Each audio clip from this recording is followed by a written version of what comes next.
Hello दोस्तों, ubiquitous study में आपका स्वागत है।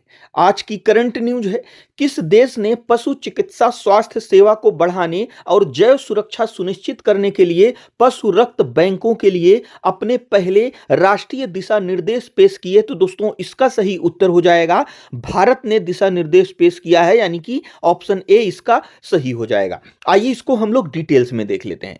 दोस्तों भारत ने पशु चिकित्सा स्वास्थ्य सेवा को बढ़ाने और जैव सुरक्षा सुनिश्चित करने के लिए पशु रक्त बैंकों के लिए अपने पहले राष्ट्रीय दिशा निर्देश पेश किए हैं। कहने का मतलब दोस्तों, जो पशु से संबंधित चिकित्सा स्वास्थ्य केंद्र होते हैं वहां पर अभी तक क्या था कि जो पशु रक्त बैंक हैं ये तो पहले से ही संचालित हो रहे हैं, लेकिन अभी तक इस तरह से एकीकृत या फिर कहें केंद्रीकृत राष्ट्रीय स्तर के दिशा निर्देश नहीं जारी किए गए थे, जो कि अब कर दिए गए हैं। अब दोस्तों इनको दिशा निर्देश जारी करने से क्या होगा कि जो भी पशु चोटिल होंगे, उनको खून की कमी होगी, तो इस तरह की चीजों को करने से पहले क्या किया जाएगा कि दोस्तों खून चढ़ाने से पहले ब्लड ग्रुप मिलाया जाएगा, उसकी क्रॉस मैचिंग की जाएगी, जो कि दोस्तों दिशा निर्देश आने से पहले ऐसा कुछ भी नहीं था। इसी के साथ दोस्तों ब्लड चढ़ाने से पहले रोगों की जांच की जाएगी, यानी कि जो डोनर पशु होंगे उनसे जो ब्लड निकाला जाएगा उस ब्लड की जो है जांच की जाएगी। जिस तरह से मनुष्यों में जांच की जाती है, किसी को भी ब्लड चढ़ाने से पहले जांच होती है अच्छी से, खून में कोई दिक्कत नहीं है, फिर वह चढ़ाया जाता है। इसी प्रकार से इस दिशा निर्देश के आ जाने के बाद अब दोस्तों पशुओं के साथ भी ऐसा किया जाएगा। अब दोस्तों हम लोग जान लेते हैं पशु रक्त बैंक क्या है। तो दोस्तों पशु रक्त बैंक एक विशेष सुविधा है जो इंसानों के ब्लड बैंक की तरह काम करती है। यह बीमार, घायल या सर्जरी से गुजर रहे पशुओं जैसे कुत्ते, बिल्लियां, गायें आदि को जीवन रक्षक रक्त और उसके घटक जैसे plasma, packed red blood cells उपलब्ध कराता है। यह सुविधा स्वस्थ डोनर जानवरों से रक्त एकत्र करती है, उसका परीक्षण करती है, उसे सुरक्षित रखती है और आवश्यकता अनुसार रोगी पशुओं को देती है। दोस्तों अगर हम पशु रक्त बैंक से संबंधित जो दिशा निर्देश जारी किए गए हैं राष्ट्रीय स्तर पर, अगर हम उसकी बात करें तो दोस्तों यह पश्चिमी देशों में भी लागू हैं, लेकिन इसमें जो भारत की स्थिति है वह काफी अच्छी है। क्यों अच्छी है? क्योंकि दोस्तों यह केंद्र सरकार के द्वारा जो है जारी किया गया है, यानी कि यह केंद्रीकृत है। कहने का मतलब कि पूरे भारत में एक ही तरह का नियम लागू होगा। और इसी तरह से अगर हम पश्चिमी देशों की बात करें, जैसे यूके हुआ, यूएसए हुआ, इन सब जगहों पर क्या है कि दोस्तों पेशेवर संगठन या फिर राज्य सरकारों के द्वारा इस प्रकार से जो है चलाया जाता है, जो हर जगह के नियम अलग अलग होते हैं। और इसी प्रकार से क्या है कि दोस्तों जो भारत में ये दिशा निर्देश जारी किए गए हैं ये पालतू जानवरों और मवेशियों जैसे गाय, भैंस वगैरह सब के लिए है। लेकिन अगर हम इसी तरह से अगर हम विदेशों की बात करें तो विदेशों में केवल पालतू जानवरों के लिए इस तरह के नियम है। तो इसलिए दोस्तों जो भारत के दिशा निर्देश जारी किए गए हैं वो बहुत ही मतलब एक प्रकार से हम कह सकते हैं कि यह दोस्तों मानवीय कृत है, यानी कि जो नियम कानून मानव पे लग रहा है वही दोस्तों अब पशुओं के साथ भी किया जाएगा। इसी प्रकार से दोस्तों अगर हम इन राष्ट्रीय दिशा निर्देशों को पेश करने का मुख्य उद्देश्य की अगर हम बात करें तो इसमें सबसे पहले मानकीकरण आ जाता है। दोस्तों पूरे देश में पशु चिकित्सा रक्त आधान सेवाओं के लिए एक वैज्ञानिक,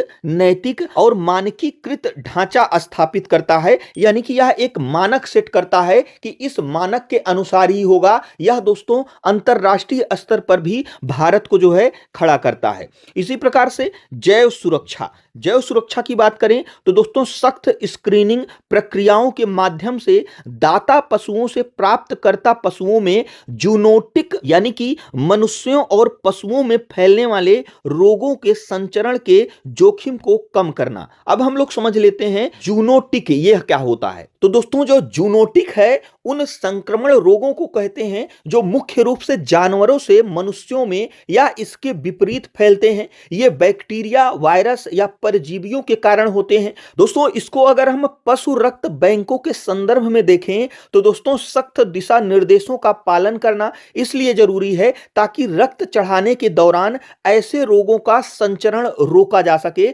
यानी कि ये दिशा निर्देश जारी होने के बाद जो भी दोस्तों, जैसे दोस्तों अगर किसी दाता पशुओं से रक्त लिया गया और अगर उसकी जांच नहीं की गई, उसमें जो भी रोग है उसका पता नहीं लगाया गया, किसी और पशु पर चढ़ा दिया गया, तो दोस्तों इस प्रकार के रोग, जैसे हम लोग रेबीज कह सकते हैं, बर्ड फ्लू कह सकते हैं, साल्मोनेलोसिस, ये सब सारे रोग दोस्तों और पशुओं में फैलेंगे। इस प्रकार से दोस्तों यह बड़ा रूप ले सकता है। तो दोस्तों जैव रक्षा के उद्देश्य से जो है यह कदम बहुत अच्छा है। और इसी प्रकार से आगे बढ़ें तो दक्षता बढ़ाना, यानी कि national veterinary blood bank network बनाकर डिजिटल रूप से रक्त की उपलब्धता और इन्वेंट्री को ट्रैक करना, जिससे आपात स्थिति में तेजी से रक्त की आपूर्ति सुनिश्चित की जा सके। अब हम लोग समझ लेते हैं national veterinary blood bank network यह क्या है। यानी कि दोस्तों राष्ट्रीय पशु चिकित्सा रक्त बैंक नेटवर्क, दोस्तों यह एक राष्ट्रीय डिजिटल प्रणाली है। यह पूरे देश में पशुओं के रक्तदाताओं का रिकॉर्ड रखता है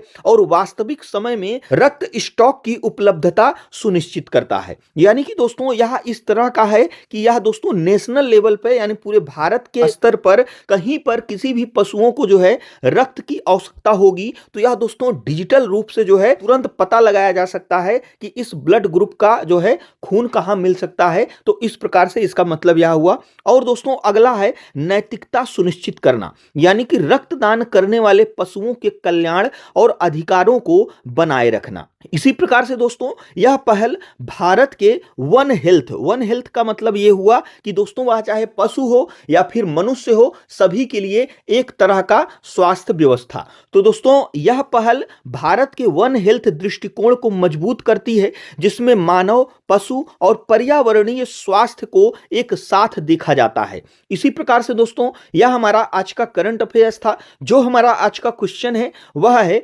अंतरराष्ट्रीय ओजोन परत संरक्षण दिवस 2025 की मुख्य विषय वस्तु क्या थी, जिसका उद्देश्य वैश्विक कार्रवाई को प्रेरित करना था। तो इसमें से कौन सा ऑप्शन सही है हमें कमेंट बॉक्स में जरूर बताइएगा। और दोस्तों यदि वीडियो यूजफुल लगा हो तो हमारे चैनल को जरूर सब्सक्राइब करिएगा। वीडियो देखने के लिए आपका बहुत बहुत धन्यवाद।